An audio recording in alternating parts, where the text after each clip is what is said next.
Bismillahirrahmanirrahim. Assalamualaikum warahmatullahi wabarakatuh. Waalaikumsalam warahmatullahi wabarakatuh. Alhamdulillah. Alhamdulillahi nahmaduhu wa nasta'inuhu wa nastaghfiruh wa na'udzu billahi min shururi anfusina wa min sayyiati a'malina. May yahdihillahu fala mudilla lahu wa may yudlil fala hadiya lahu. Asyhadu an la ilaha illallah wahdahu la syarika lahu wa asyhadu anna Muhammadan abduhu wa rasuluhu la nabiyya lahu.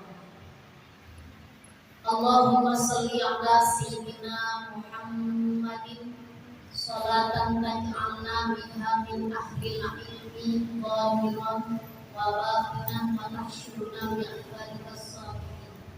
Subhanaka la ilma lana illa ma 'allamtana innaka antal alimul hakim. Allahumma la sahla illa ma ja'altahu sahla wa anta taj'alul hazna idza syi'ta sahla. Rabbi shrah li sadri wa yassir li amri wahlul 'uqdatam min lisani yafqahu qawli. Amma ba'du. Saya sampaikan ada 7 kebaikan. 7 kebaikan dunia dan akhirat menurut Imam Syafi'i itu ada 5. Kunci kebaikan dunia dan akhirat menurut Imam Syafi'i dikatakan bahwa 7 kebaikan dunia dan akhirat itu ada pada 5 hal. Yang pertama adalah kayanya hati, yang kedua tidak mengganggu saudara-saudara kita baik itu muslimin maupun muslimat, yang ketiga penghasilannya halal, yang keempat hatinya yang tertutup pakaian takwa, yang kelima yakin kepada Allah Subhanahu wa taala dalam setiap kondisi. 5 kunci kebaikan dunia dan akhirat. Yang ke-1 kayanya hati. Ya, kaya materi memang tidak menjamin seseorang terlepas dari yang namanya keburukan. Kayanya hati akan membawa keselamatan. Karena kaya hati ini adalah kita menyingkirkan semua yang namanya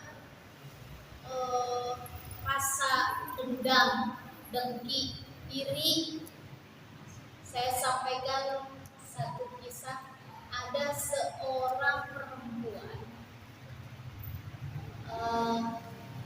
yang satu ketika dia bermimpi, satu malam dia bermimpi.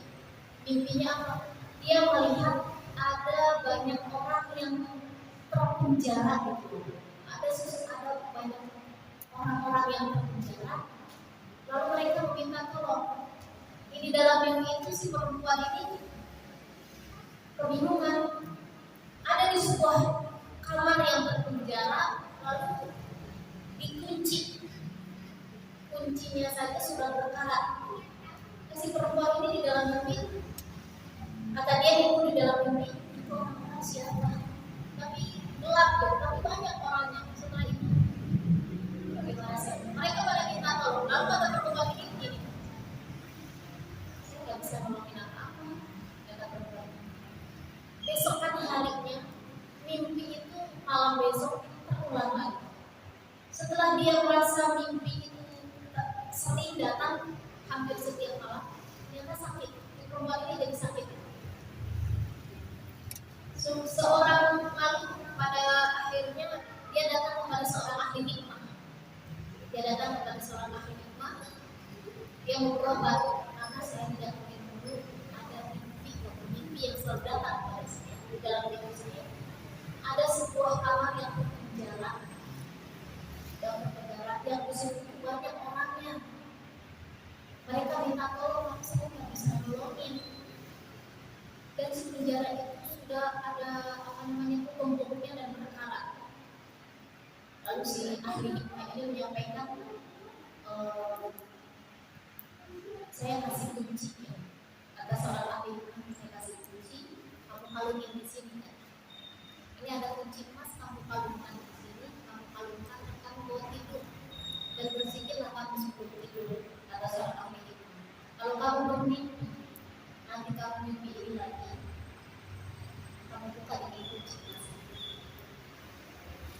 sekalian. Lalu apa yang terjadi? Betul sekali bahwa ternyata mimpi itu kembali datang, terus saja kembali datang.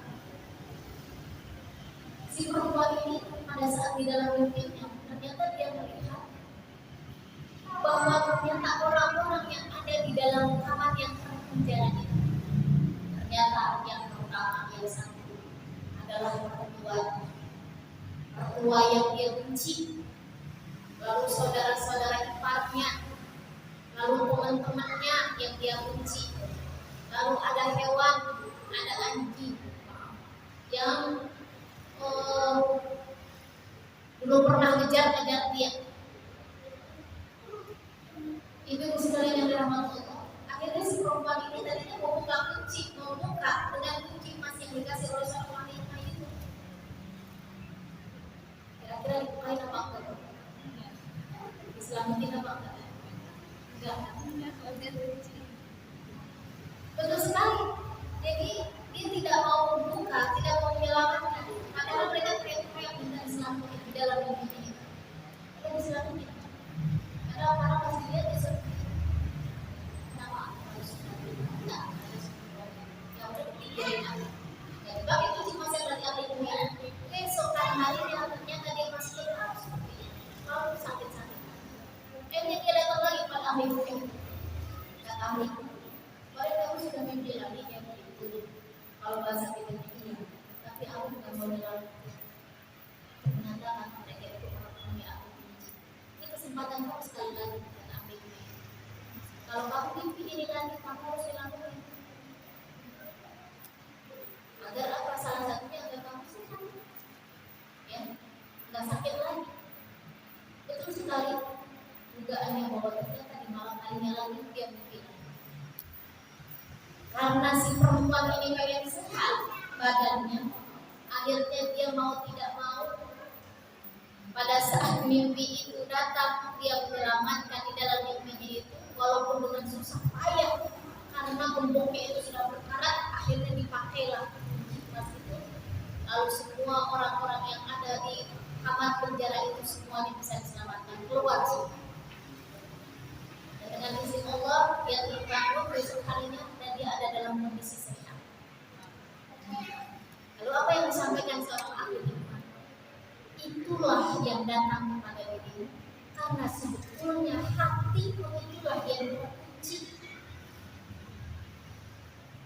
Jadi kalau kamu memendam kedengkian, ada kebencian, ada iri, ada hasad di dalam hatimu, itulah yang akan mengunci hati. Dan setiap kedengkian, kebencian itu akan menjerumuskan ke dalam dosa atau kemaksiatan dan akan mempersulit ke dalam ketaatan. Jadi kalau di dalam hati kita, makanya yang dikatakan oleh Imam Asy-Syafi'i bahwa kaya hati akan menjadi kunci kebaikan dunia dan akhirat. Ini yang di dalam hati kita jangan sampai ada rasa benci, iri, dengki, hasad, rasa kabur. Karena apa? Setiap kebencian itu, setiap dendam, setiap iri itu akan menimbulkan kemaksiatan di dalam hati. Tidak mungkin seseorang itu kita melakukan maksiat, dosa, tetapi di dalam diri kita itu sebetulnya kita masih pengen meraih surga. Tidak akan sampai kita ke dalam ridho atau surganya Allah Subhanahu wa Ta'ala kalau kita masih dalam berkumpul di dalam kemaksiatan. Ini jadi sulit sekali ya, jadi tantangan dan ujian sekali buat kita. Jangan sekali-kali kita membenci, jangan sekali-kali kita membenci. Walaupun misalnya ini godaan di dalam hati ini,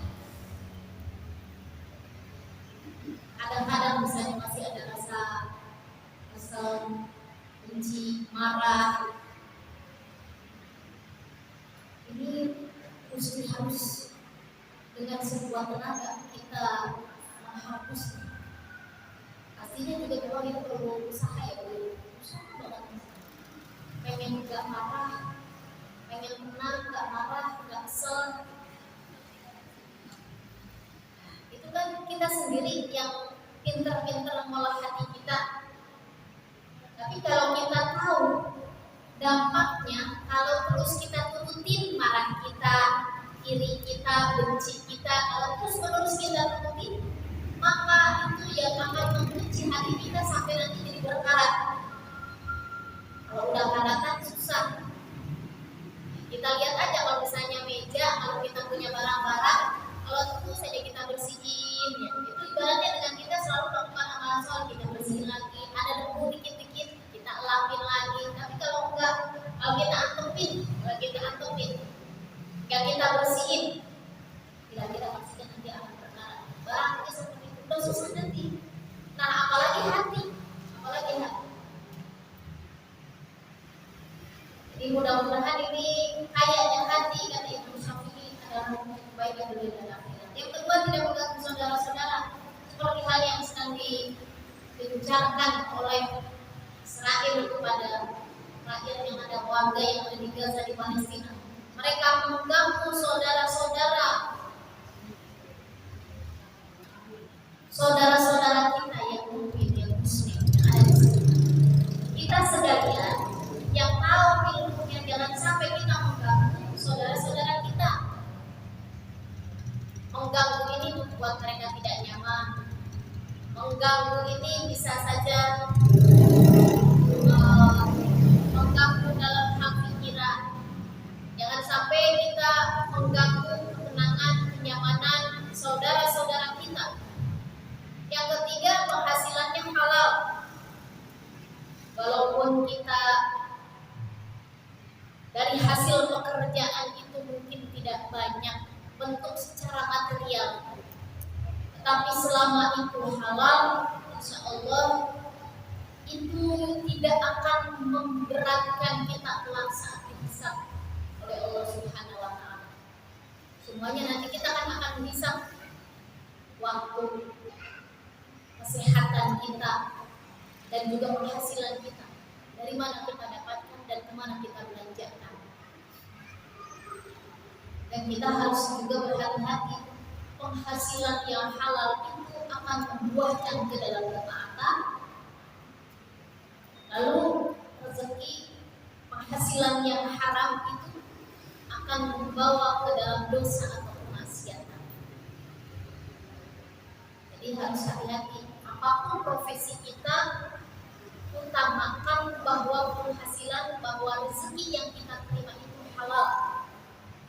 Suami, walaupun misalnya profesinya dia kurir online, ojek online misalnya, tukang dagang atau apapun, nggak seberapa misalnya pemasukannya setiap hari cuma 20.000, misalnya cuma 50.000, yang penting halal. Kalau sudah halal, insya Allah berkah. Oleh karena itu, kenapa di dalam Allah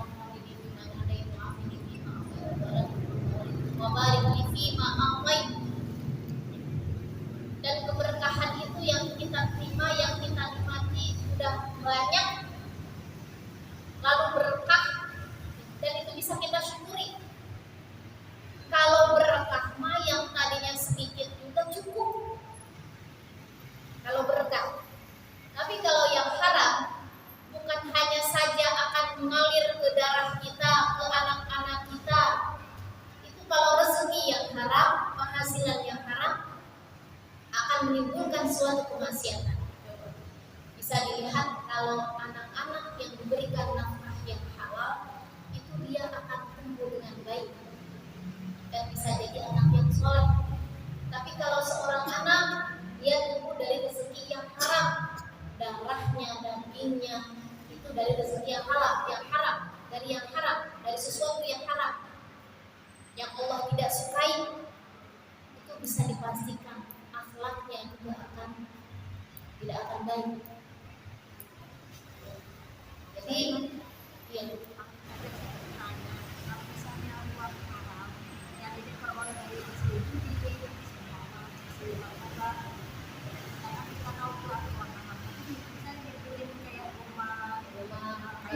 ibadah pakai buat sedekah kita di dalam rumahnya kayak gimana, itu itu murni uang dari hasil penjualan narkoba misalnya, kalau yang sendiri itu dari dulu dari fondasi sampai jadi itu murni hasil uang itu. Jadi maksudnya kita yang di dalamnya itu kayak gimana kemaslahatannya. Jadi kalau maslahat itu kan kebaikan, sesuatu yang tadinya dari jalan, dari cara kita dasarnya kayak begini, innamal a'malu binniyat. Setiap sesuatu itu kan bergantung dari niatnya. Kayak kita mau ngaji ke sini kan niatnya memang mau ngaji, tidak ada niat. Hati-hati, yang namanya talbis, tipu daya setan itu bagaimanapun caranya, yang namanya tipu daya setan itu akan menggelincirkan.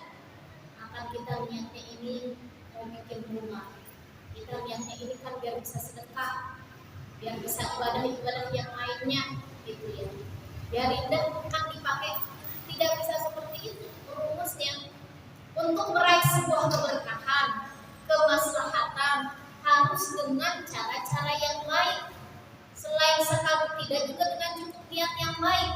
Niat yang baik kalau dikerjakannya dengan atau dengan caranya yang buruk, Allah sudah kasih kita akal, sudah kasih kita, sudah dibekali ilmu.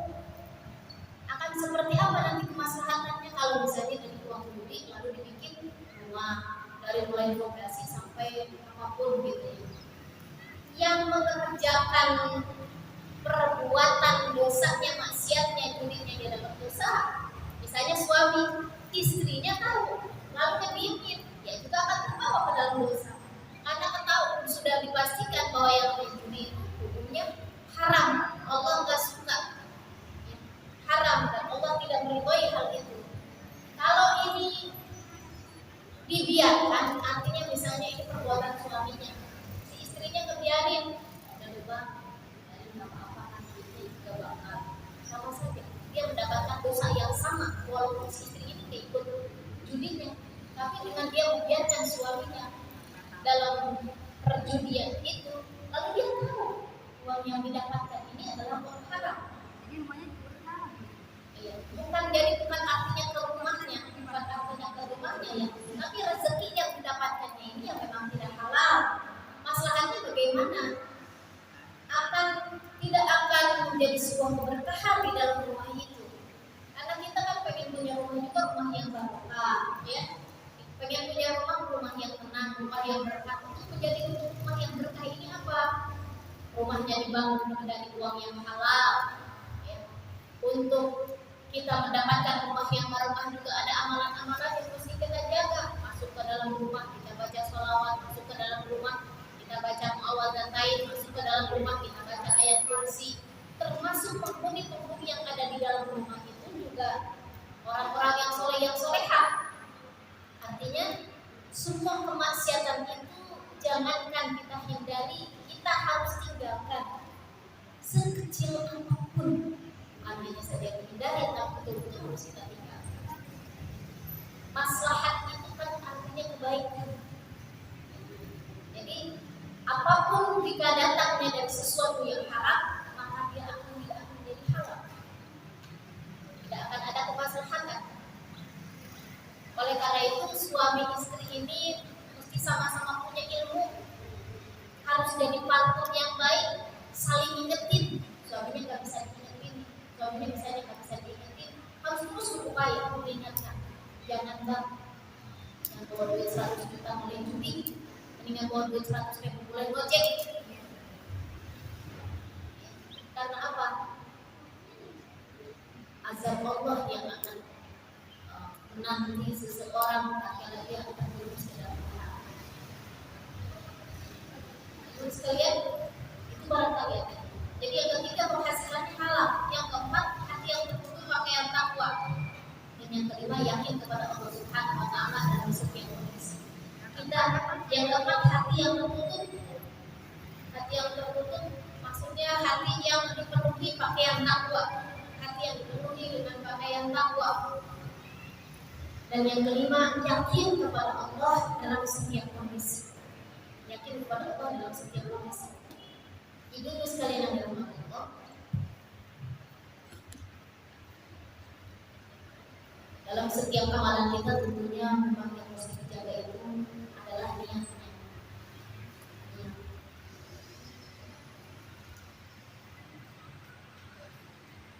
kita melakukan setiap kebaikan, setiap ibadah, sama suami aja kita cinta, ya. Sama anak kita juga cinta. Enggak pakai disuruh mungkin, ya. Kalau misalnya suami datang kan buru-buru kita siapin apa, sama anak aja, anak yang sekolah, anak yang udah gede. Walaupun anak udah gede, misalnya udah SMP, SMA ataupun udah kuliah, tetap kita layani. Seorang orang tua kan begitu ya. Karena apa? Karena ada rasa mahabbah di dalam diri. Tetapi itulah yang namanya dunia. Tidak bisa kita mencampur adukan cinta dunia dengan cinta kepada Allah. Kata Imam Syafi'i, ketika seseorang mencampur adukan, oh saya cinta dunia, saya juga cinta kepada Allah, kata Imam Syafi'i, itu adalah sebuah dosa. Tidak bisa mencampur adukan. Yang orang yang cinta dunia, yang cinta kepada Allah, tapi bagaimana caranya? Kita mengerjakan semua pekerjaan atau ibadah itu karena hakikatnya kita cinta kepada Allah. Itu yang perlu kita tanamkan di dalam hati. Jadi kalau kita sudah cinta kepada Allah, tatkala kita kecewa oleh urusan dunia, misalnya balik ke yang tadi, si anak itu banget, doain udah, qiraat udah, puasa udah, banyak baca Al-Quran udah, kata itu. Dinasihati apalagi? Ya. Pada akhirnya kita nggak akan, karena kita oh iya ya Allah, ini anak dari Allah, Allah yang nitipin. Saya balikin lagi, saya kembali lagi. Saya sudah berusaha, saya sudah menasihati, ngasih contoh udah, kata itu.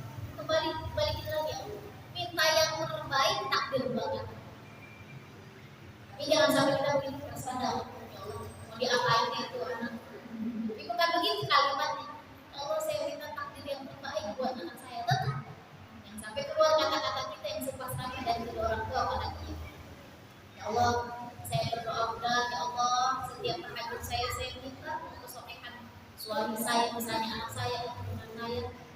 Tapi hasilnya misalnya masih seperti itu, saya pasrahin. Semoga dengan takdir terbaik dari Allah.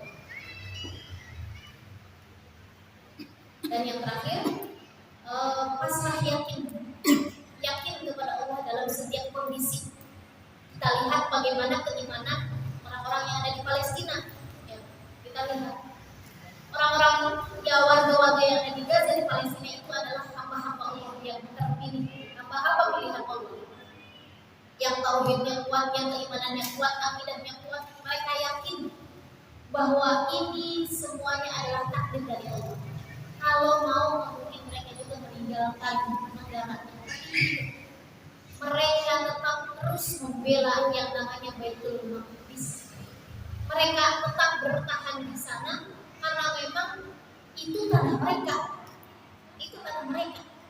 Untuk apa mereka tinggal? Karena memang merasa mereka itu adalah sudah puluhan tahun dijajah. Dan kita kembali ke yang ada di Palestina. Jadi mereka itu memang sedang berjuang melawan. Yang saya sampaikan, masa kalau misalnya dijajah diam aja, kan harus melawan itu. Sebagaimana dulu kita, negara kita juga kan dulu ada pejuang-pejuangnya. Mereka itu bukan teroris, mereka adalah pejuang. Wajar yang namanya dijajah itu, kita harus berjuang. Nah, kembali lagi sama halnya hati kita jangan sampai dijajah oleh setan. Setan itu bukan yang bentuknya seperti itu, yang ada tanduknya dan ada segala macam, tapi yang ada di dalam kalbu kita. Itulah setan yang namanya hawa nafsu kita. Pengen sholat tahajud dari setengah 4, sekarang subuhnya jam 4 lewat dikit. 4 lewat berapa menit? 5 menit. Setan apalagi namanya setan tatkala kita tidur. Pengen mulai begitu gitu ya. Ambil yang masih jauh banget juga. Masih jauh banget pasangan yang belum buka. Nah itu setan yang ada di mana? Yang ada di mata kita, yang ada di selimut kita. Apalagi kalau hujan seharian, mager rasanya. Jadi ibu sekalian, itulah jangan sampai hati kita juga terjajah. Kita mesti berjuang lawan. Bagaimana caranya lawan? Bagaimana Allah memaksain? Udah bangun. pidatonya kemarin dari sang brigadir Al-Qassam itu mengatakan lawan nafsu tidurmu, yang begitu dikatakan. Beliau mengatakan lawan nafsu tidurmu, lalu bangunlah engkau sholat berjamaah. Karena orang-orang Yahudi itu paling takut dengan bersatunya Islam dan melaksanakan sholat berjamaah. Satu ketika Rasulullah SAW pernah bertanya kepada para sahabatnya, kalian tahu nggak apa yang ditakutkan oleh orang-orang Yahudi? Apa wahai Rasulullah? Mereka itu takut karena yang pertama, kita umat Islam dikasih keistimewaan mulia yang hari Jumat. Lalu yang kedua, kita umat Islam dikaruniai oleh Allah keutamaan sholat berjamaah. Lalu dan juga amalan-amalan yang lainnya, dan kita memiliki kiblat yaitu di tanah suci Mekah Al-Mukarramah. Mereka orang Yahudi benci karena apa? Yang tadinya kiblat pertama di Baitul Maqdis, di Masjidil Aqsa. Lalu kalau Allah perintahkan ya suruh putar Rasulullah yaitu menuju ke Ka'bah, ke Mekah Al-Mukarramah, disitulah mereka benci karena mereka merasa bahwa kiblatnya mereka itu harusnya sama dengan orang Yahudi, yaitu di situ di tanah Palestina, di Baitul Maqdis. Nah, memang Allah perintahnya seperti itu.